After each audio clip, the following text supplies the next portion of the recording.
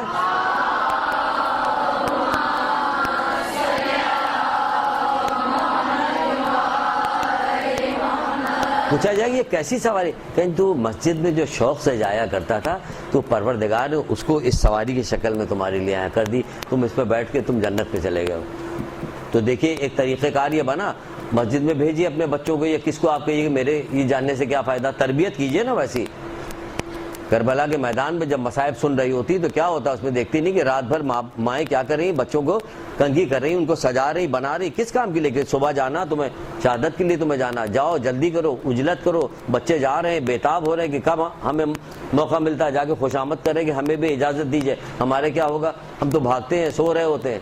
سوتے کیا کریں ہم؟ کیوں؟ تربیت خراب ہوئی ہے. تربیت کوئی چھوٹی موٹی چیز نہیں. تربیت کرنا جو چاہیے گا بن جائے گا. جو چاہیے کہ بندہ بن جائے گا اگر تربیت اچھی ہو جائے. ایک بندہ جب قیامت برپا ہوگی تو قبر کھلے گی تو سبز رنگ کے حلے پہنے ہوئے نکلے گا. اللہ اکبر. اس نے کیا کیا تھا؟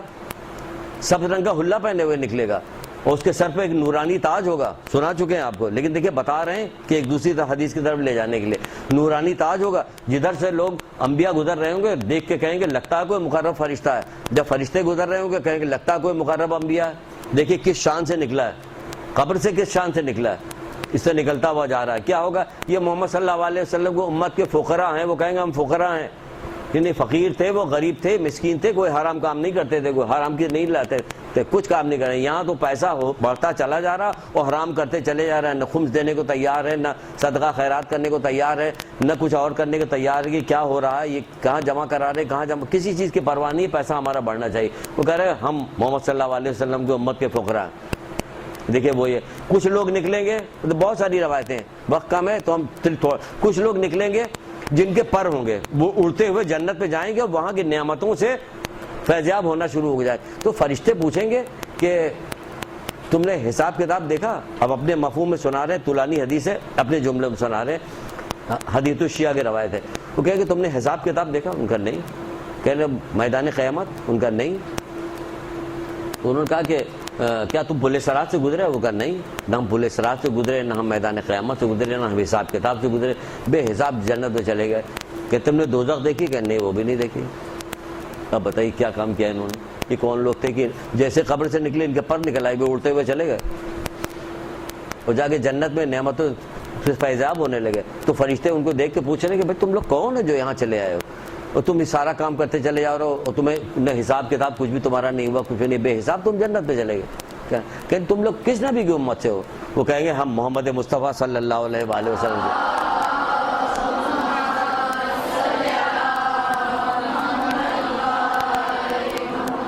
تو وہ پوچھیں کہ تم کون سا عمل کیا کرتے تھے؟ کہیں گے 2 عمل ہمارے ایسے تھے، نمایاں تھے. کیا کہ محفل ہو یا تنہائی ہو، اللہ کی نافرمانی کرتے ہوئے ہمیں حیا آتی تھی. اللہ اکبر. محفل ہو یا تنہائی ہو، اللہ کی نافرمانی کرتے ہوئے ہم اللہ کی نافرمانی کھلم کھلا کرتے، ہمیں حیا نہیں آتی. ہم میلاد میں جا رہے ہوتے، ہمیں حیا نہیں ہوتی، بے حیا، بے پردہ، بے چادر ہم چلتے چلے جا رہے ہیں. ہم مجلس میں جا رہے ہوتے، ہمیں حیا نہیں آتی. بھرے محفل میں ہمیں حیا نہیں آتی تو تنہائی میں ہم کیا؟ وہ کہتے ہیں ہم محفل ہو یا تنہائی ہو، ہمیں اللہ کی نافرمانی کرتے ہوئے ہم حیا کرتے تھے. اور اللہ کی تقسیم جو کمی بیش تھی اس پہ ہم راضی رہتے تھے. اپنی تقدیر کی کمی بیشی پہ ہم راضی رہتے تھے. یعنی جو کچھ مل گیا ہم راضی ہیں. ہمیں لڑکی دیے چلا جا، ہمیں لڑکا دیتے ہی نہیں. ان کو دیکھیے وہ لوگ سب برے کام کرتے ہیں، وہ لوگ ہر کام کرتے ہیں، وہ لوگ سب کام کرتے ہیں، ان کے یہاں لڑکا پیدا ہو. یعنی اللہ کی قدرت پہ اعتراض کرتے ہیں. ہم ہی کو بیمار، ہم ہی کو پڑھنا تھا، یہ دیکھیے بیمار پڑ گیا، ہمارے ہی نقصان ہونا تھا. ہر وقت اللہ کے اس پہ اعتراض. وہ کہتے ہیں کہ اللہ کی کمی بیشی پہ، اپنی تقدیر کی کمی بیشی پہ راضی رہتے تھے. پھر تو تم کو یہ حق ملنا ہی تھا، پھر ملنا تھا تمہیں. یہ کیا کرتے تھے؟ تنہائی ہو یا محفل ہو اللہ. تو دیکھیے کہ بعض لوگ ہوں گے جن کا ایک پیر قبر میں ہوگا، ایک پیر قبر سے باہر ہوگا، کہ ہائے غضب، یہ تو وہ دن آ گیا. لے بعض لوگ ایسے ہوں گے. تو ہم کیسے بننا چاہتے ہیں؟ ہم ویسے بننا چاہتے ہیں کہ جیسے ہی ایک قدم قبر کے باہر ہو، ایک قدم قبر کے اندر، کہیں گے الحمدللہ، شکر ہے پروردگار کا کہ اس نے اپنا وعدہ پورا کیا. کچھ لوگ ایسے بھی ہوں گے کہیں اپنا وعدہ پورا، وہ خوش ہو جائیں گے قیامت کا، کہیں جلدی قیامت برپا، خوش ہو جائیں گے. ہم یہاں پہ یہ سب حرکتیں کریں گے تو کیا ہوگا؟ نیکی کرو گے تو یہ ہوگا کہ ہم پر نکل آئے گا، اڑتے ہوئے چلے آئے، کبھی ہنڈولے میں بیٹھا کے ہم کو لے جایا جائے گا، جنتی سواری اس پہ جا رہے ہوں گے، کبھی نورانی تاج ہوگا، کبھی کچھ ہوگا، کبھی ہمارے ساتھ ساتھ ایک ہمیں خوشخبری دینے والا ہمارے ساتھ مثالی جسم ہمارے ساتھ ساتھ چل رہا ہوگا جو ہمیں ہر طرح کی خوشخبری دیتا ہوا چلا جا رہا ہوگا. کہیں گے تم کون ہو؟ کہیں گے لو بھائی جنت آ گئی، جنت مبارک ہے تم کو. کہیں تم کون ہو؟ قبر سے لے کر میدان قیامت، پل صراط، ہر جگہ تم ہمارا دل بہلاتے ہوئے، تم ہمیں خوف سے بچاتے ہوئے لے کے آئے ہو. تم ہو کون؟ کہ میں تمہاری وہ نیکی ہوں جو تم دنیا میں لوگوں کے ساتھ کیا کرتے تھے.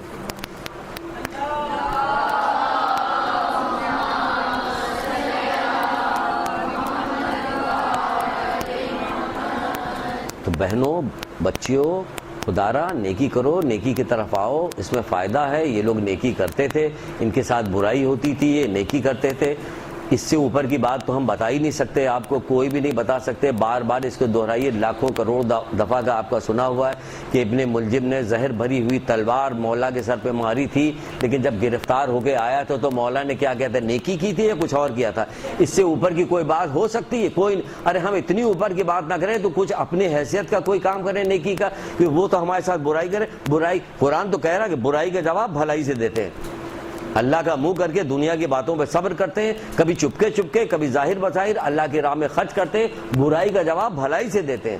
یہ خود بھی جنت پہ جائیں گے، ان کے عورتوں میں سے، ان کے بچوں میں سے، ان کے بوڑھوں میں جو نیکوکار ہوگا سب ان کے ساتھ جنت میں جائیں گے. فرشتے ہر دروازے سے آ کے انہیں سلام کریں گے، وہ کہیں گے سو ماشاء اللہ، کیسا اچھا صلہ جو پروردگار نے تم کو دیا، جو تم دنیا میں صبر کیا کرتے. یعنی بغیر صبر کے کوئی نیکی نہیں ہو سکتی، یہ یاد رکھیے گا. صبر کیجئے گا تبھی نیکی ہوگی. ہر نیکی کے لیے صبر کرنا پڑے گا. بس آپ کو آپ کے دل میں اللہ، اس کے رسول کی محبت پیدا ہو جائے، ائمہ کی محبت پیدا ہو جائے، محمد آل محمد کی محبت پیدا ہو جائے، نیکی کرنا آپ کے لیے آسان ہو جائے گا. دیکھیے پتھر کھانا مجنو کے لیے آسان تھا یا مشکل؟ یہ تو خوب سمجھ میں آتی بات یہ والی ہے نا. مجنو کے لیے پتھر کھانا آسان تھا. کیوں؟ محبت اسے شدید تھی. اگر ہمیں اللہ اس کے رسول سے، محمد آل محمد سے اور مولا لوگوں سے جنہوں نے ایسی ان سے شدید محبت ہو جائے تو ہمیں ہر نیکی میں مزہ آنے لگے. جتنی زیادہ دشواری ہوگی اتنی زیادہ مزہ آئے گا, کیونکہ ہمیں ایک ایک حدیث یاد آتی جائے گی. ہم کوڑا پھینک رہے ہیں تو کیا مطلب, آپ کے اوپر کوڑا پھینک دے کوئی, وہ کوڑا پھینک رہے تو کیا ہوا, جب بند ہو گیا کوڑا پھینکنا پوچھا کیا ہوا, وہ عورت کوڑا نہیں پھینک رہی, بوڑھی تھی, یہودی تھی, عورت تھی, سب کچھ تو تھا, کوڑا جمع کر کے پھینکتی تھی. کوئی چھوٹا موٹا کام, ذرا آپ پھینک کے دکھا دی پولیس والے کی گاڑی یہاں سے جا رہی ہو, ایک سے ایک ان کی شکلیں دیکھ کے آپ کو بندہ, آپ ذرا کچھ کرتی دیے دیکھیں اتر کے آگے کیا حشر کریں گے. تو اگر اس سے اوپر کا پوسٹ کا کوئی بندہ ہوگا تو پھر کیا حشر کرے گا, کوڑا پھینک دے پھر دیکھے کیا ہوگا. لیکن جب تربیت ہو جاتی تو کیا ہوتا ہے, اللہ کے رسول کے واقعہ تو سنا ہوا نا, یہ واقعہ نہیں بتائیں گے, مالک اشتر کا واقعہ سنائیں گے. نان بھائی کی دکان پہ ایک آدمی بیٹھا ہوا تو جو مالک اشتر کو نہیں پہچانتا تھا, تو اس نے کیا کیا, جب وہ مسخرہ آدمی تھا, ہر وقت مذاق کیا کرتا ہے, مالک اشتر گزر رہے تھے, اس نے کوئی چیز اٹھا کے مالک اشتر پہ پھینک دیا. مالک اشتر جانتی ہیں کون ہے؟ جی جی ہاں جی ہاں جی صحیح ہے. انہوں نے کہا کہ پہلے مالک اشتر ہی نہیں پتہ چلے گا تو ہم کیا بات بتانے کیا فائدہ ہوگا. تو وہ اس کو پھینک دیا. جب اس نے وہ چیز پھینک دیا تو جو نائن بھائی تھا اس نے کہا تم پہچانتے ہوئے کون ہے, کہ نہیں. کہنے ارے یہ تو وہ ہیں مالک اشتر جو ہے سپہ سالار ہیں, مولا کی فوج کے سپہ سالار ہیں. وہ ڈر گیا کہ ہم نے یہ کیا کر دیا, اس سپہ سالار کے اوپر یہ بھاگتا ہوا گیا کہ دیکھیں کہاں گئے. دیکھا کہ وہ گھوڑا جو ہے مسجد کے پاس بندھا ہوا, یہ اندر پہنچا, دیکھا وہ نماز پڑھ رہے تھے, انتظار کرتا ہے. جیسے نماز سے فارغ ہوا فوراً قدموں پہ گر گیا کہ مجھے معاف کر دی, میں آپ کو پہچانتا ہے, کہ تجھے معاف کرنے کے لیے تو یہاں 2 رکعت نماز پڑھنے آیا ہوں. اللہ اکبر.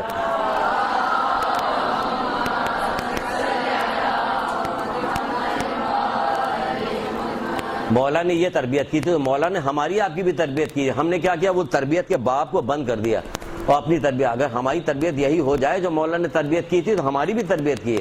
مالک اشتر نے اسے قبول کر لیا, ہم اسے قبول کرنا دور رہا, سننے کو تیار نہیں. جب سنیں گے قبول کریں گے تو ہمارا بھی یہی ہوگا, کوئی ہمارے ساتھ زیادتی کرے ہم اسے معاف کر دیں, کوئی ہمارے ساتھ زیادتی کرے ہم اسے معاف کر دیں. یہ بیوقوفی نہ کیجیے, کوئی دروازہ کھٹا گیا ڈاکو گھس آئے گا, آپ اسے معاف کرتے رہیے گے. ہاں یہ بھی نہ کیجیے گا کہ آپ نے تو یہی سکھایا تھا. یہ مطلب نہیں, تو عقل سے کام لیں گے, لیکن کیا ہر بات میں جذبات کو کام میں نہیں لائیں گے. اللہ اور رسول کی وہ دیکھیں گے. ایک درود پڑھیے محمد آل محمد.